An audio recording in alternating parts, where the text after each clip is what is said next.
हम पहले चौकी पे गए, चौकी पे फिर क्या चौकी हुआ? मदनपुर, चौकी मदनपुर में साहब हमारी कोई सुनवाई नहीं। सबरे पुलिस वाले बोलते यहाँ क्या काम है तुम्हारा, दरोगा बोलता है यहाँ का है, कोर्ट में जाओ साहब, कोर्ट में जाओ। फिर हम साहब थाना मोहम्मदाबाद जैसे तैसे पहुँचे। साहब हमने चौक थाने में जाके बोला हमारी रिपोर्ट लिखो, ऐसे ऐसे मैं मारो। बोले तुम्हारा यहाँ कोई काम नहीं, तुम कोर्ट में जाओ। अब बताओ साहब, चौकी पर सुनवाई नहीं, थाने में साहब सुनवाई नहीं, डीएम एसडीएम के यहाँ सुनवाई नहीं। डीएम साहब के पास गए थे? महिला एसडीएम के पास गया था, पिछले महीने में 25 तारीख को गया था। 25 तारीख को वहाँ गया, कागज तो ले लिया साहब, महिला एसडीएम ने कोई ऑब्जेक्शन नहीं लिया, कुछ नहीं लिया। अब बताओ साहब, 17 तारीख को हमने खेत जोता, हमारी मार की ये हालत कर दी। अब बताओ मैं कहाँ जाऊँ। एक फरियाद और है, हमारे योगी महाराज लखनऊ में, लखनऊ रहते, वो बोले हमारी जनता बहुत हमारे सुखी है। अब सुखी हम कहाँ हैं, हम तो चल भी नहीं पा रहे। कैसे योगी महाराज कहाँ हो, हमारी फरियाद सुनो, हमारी फरियाद सुनो योगी महाराज। है आपका? राम अवतार। ये पैर आपका कैसे टूटा? लाठी और डंडे से, ग्राम गुलरिया नंगला, पोस्ट मदनपुर, चौकी थाना मोहम्मदाबाद। और हमारे खेत जोतने पर राम लड़ते भाई का लड़के का ट्रैक्टर गया था, तो मैं खेत जोतने गया साहब कि हम अपना हिस्सा का खेत जोत दूं और अपने बड़े भाई का खेत साहब छोड़ दूं। तो तब तक ये प्रिया नाम की लड़की, अशोक की पुत्री, गांव की रहने वाली है, भूपतपुर इसकी शादी हुई थी। तो ये 3 साल सर अपनी ससुराल में रही। अच्छा। मेरे को सब मालूम नहीं, मैं गुजरात रहता हूँ। 35-36 साल तक अपने बच्चों का पेटर पालन करते हैं, मेहनत और मजदूरी से। साल 2 साल में हम सब अपने गांव में महीना 15 के दिन के लिए घूमने आते हैं। तो ये गांव में कब्जा करके रखा, तो ये लड़की हमारे घर में मिली। घर में मिली तो हमने इसको निकालने की कोशिश किया, तो इसने फ़ोन कर दिया 100 नंबर पर। घर में कैसे आई आपके? वो पता नहीं भाग के आई है, कैसे आई है। नहीं, आपके घर में कैसे रहने लगी वो? खुला पड़ा था घर। अच्छा, खुला पड़ा था। जी साहब। जब आप गुजरात से आए तो आपने देखा कि वो लड़की पहले से ही रह रही है वहाँ? उस बहुत पहले से रह रही थी। अच्छा। तो हमने उसको थोड़ा बहुत बोला कि भाई प्रिया तू मेरे घर में क्यों रह रही है, भाई कहाँ से आई, कहाँ तेरे को जाना है। तो उसने चौकी पर फ़ोन किया, पुलिस वाले पहुँच गए। पुलिस वालों ने साहब हमको बाहर निकाल दिया, उसको अंदर कर दिया। ये 4 साल पहले की कहानी है, आज दिन तक चल रही। 17 तारीख को शाम को हम अपना खेत बचा हुआ जोतने गए। राम लड़ते का ट्रैक्टर लेके गया, उनका लड़का लेके गया था। तो मैं एक घरैया जुतवाए पाई, उसका परिवार आ गया पूरा, और हमारे को दह लाठी गिरा दिया साहब। हमको होश नहीं रहा। बताओ साहब हम कहाँ जाएं। योगी महाराज बहुत अच्छे राजा हैं, चौकी पर सुनवाई नहीं। ऐसा घोड़ो टूटू वो लेके कहाँ गए थे साहब, हम पहले चौकी पे गए, चौकी पे फिर क्या चौकी हुआ? मदनपुर, चौकी मदनपुर में साहब हमारी कोई सुनवाई नहीं। सबरे पुलिस वाले बोलते यहाँ क्या काम है तुम्हारा, दरोगा बोलता है यहाँ का है, कोर्ट में जाओ साहब, कोर्ट में जाओ। फिर हम साहब थाना मोहम्मदाबाद जैसे तैसे पहुँचे। साहब हमने चौक थाने में जाके बोला हमारी रिपोर्ट लिखो, ऐसे ऐसे मैं मारो। बोले तुम्हारा यहाँ कोई काम नहीं, तुम कोर्ट में जाओ।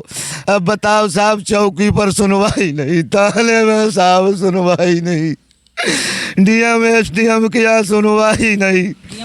डीएम साहब के पास गए थे? महिला एसडीएम के पास गया था, पिछले महीने में 25 तारीख को गया था। 25 तारीख को वहाँ गया, कागज तो ले लिया साहब, महिला एसडीएम ने कोई ऑब्जेक्शन नहीं लिया, कुछ नहीं लिया। अब बताओ साहब, 17 तारीख को हमने खेत जोता, हमारी मार की ये हालत कर दी। अब बताओ मैं कहाँ जाऊँ। एक फरियाद और है, हमारे योगी महाराज लखनऊ में, लखनऊ रहते, वो बोले हमारी जनता बहुत हमारे सुखी है। अब सुखी हम कहाँ हैं, हम तो चल भी नहीं पा रहे। कैसे योगी महाराज कहाँ हो, हमारी फरियाद सुनो, हमारी फरियाद सुनो योगी महाराज। तो अभी आपको घर में भी नहीं रहने देते? घर में हम दूसरे के यहाँ खाना खाते था, तो उस लड़के का भी नाम लिखा दिया जिसके घर पे हम खाना खाते था। उसके क्या नाम लिखाया? गुड्डू, गुड्डू करके, जय श्री जयपाल का लड़का है। क्या आरोप लगाया उस पे? अब पता नहीं, चौकी पे जाने से पता लगेगा। आप पर क्या आरोप लगाते हैं? अब वो हम पे बलात्कार लगाती है और छेड़छाड़ लगाती है। 2-3 बार हम पर छेड़छाड़ लगा चुकी है। कितनी उम्र है? उसकी होगी 35-36 वर्ष। आपकी कितनी है? हमारी 55-54 होगी साहब। अब बताओ हम साहब कहाँ जाऊँ। अच्छा, तो ये आरोप आपके घर में आप पर ही लगाया या आपके अलावा और किसी पे लगाया छेड़खानी? हमारे 4-5 जन पे लगाया है। रामोतार भाई, अनिल भाई, अनिल की पत्नी का नाम, और हमारा भाई अखिलेश चाचा का लड़का, उस पर लगाया, और उसकी घरवाली पर लगाया। ये 5 आदमी पे अभी जल्दी से जल्दी और लगा दिया साहब। लड़की का लग जाता है। और आपके ही घर पे रहती है? हमारे ही घर में लड़की, मतलब लड़की पर भी आरोप लगा दिया? हाँ, 2 लड़कियों पर लगाया। क्या लगाया? हाँ, छेड़छाड़ का। अच्छा, लड़की ने लड़की से ही छेड़खानी? हाँ, यही लिखा है उसमें। अब जब रिपोर्ट मिला साहब तब पता चला है। अच्छा, रिपोर्ट अभी मिली नहीं। तो आप अब क्या चाहते हैं? हमें साहब इंसाफ चाहिए, इंसाफ चाहिए। घर खाली और हमारी ज़मीन खुद के हमारे नाम आ गई। हमें जोतने को मिले साहब, कहाँ है योगी महाराज, मिल जाते। तीनों भाइयों की जमीन वो जोत रहे हैं? तीनों भाइयों की। अच्छा, हाँ जी। घर में भी नहीं रहने देते? घर में तो 1 मिनट नहीं रहने देती है, तालू लगा कर अंदर रहती है। जब बाहर निकलती है तो ताला लगा देती है। घर की तरफ जाते हैं तो छेड़छाड़ का इल्ज़ाम लगा देती है। और 17 तारीख को खेत जोतने गए साहब, हमारी तो ये दशा कर डाली है।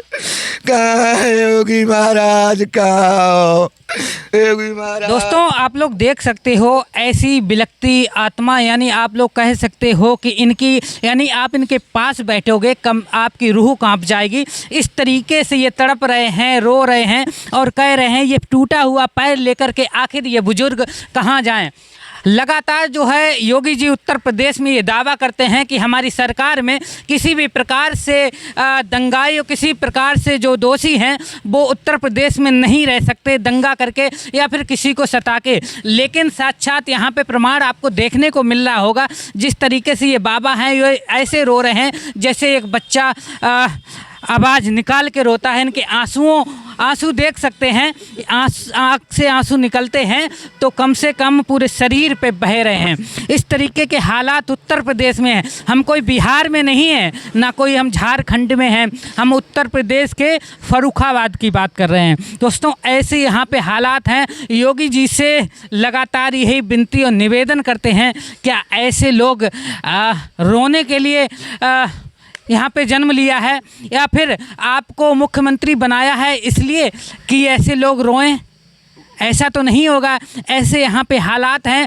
और ये कौन सा कानून है कि हर किसी पे जिस पे चाहो उस पे आरोप लगा दो, उसके बाद में उसकी ज़मीन कब्जा कर लो, उसका घर कब्जा कर लो, उसका खेत कब्जा कर लो, और जब वही इंसान जब उसे यानी जोतने जाए या फिर उस पे रहने जाए तो उसी को इतनी बुरी तरीके से मारा जाए, उसका पैर तोड़ दिया जाए और मतलब इस अधमरा कर दिया जाए। तो आपको जब मार रहे थे चाचा तो वहाँ पे किसने किसने आपको बताया, मतलब बचाया? किसी ने, गांव के लोग भाग जाते हैं। हम अपनी सन्नक में उठ के भागा तो सड़क पे गिर गया था।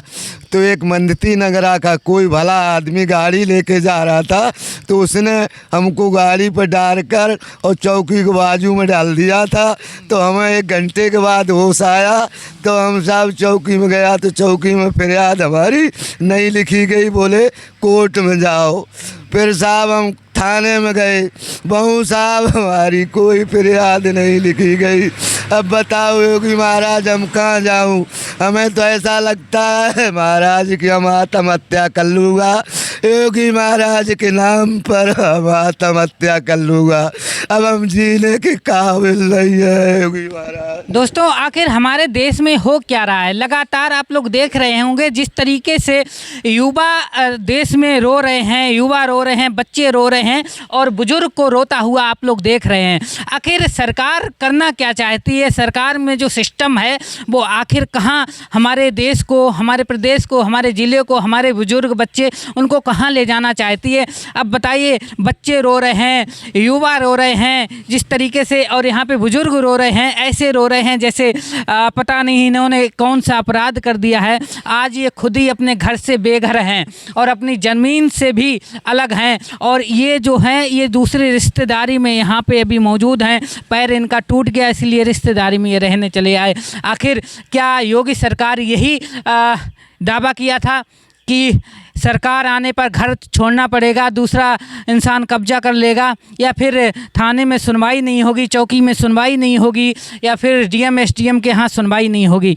आखिर ये सब है क्या? आप लोग देख सकते हैं ऐसे हालात अगर इनके पास आप बैठेंगे तो आपको भी रोना आ जाएगा। दोस्तों इस वीडियो को ज़्यादा से ज़्यादा शेयर करना ताकि ये वीडियो उत्तर प्रदेश के मुख्यमंत्री तक पहुंच सके और ये वो जाने कि हमारे दावे के अनुसार हमारी सरकार नहीं चल रही, हमारा सिस्टम नहीं चल रहा, हमारे अधिकारी नहीं चल रहे, हमारे थाने नहीं चल रहे।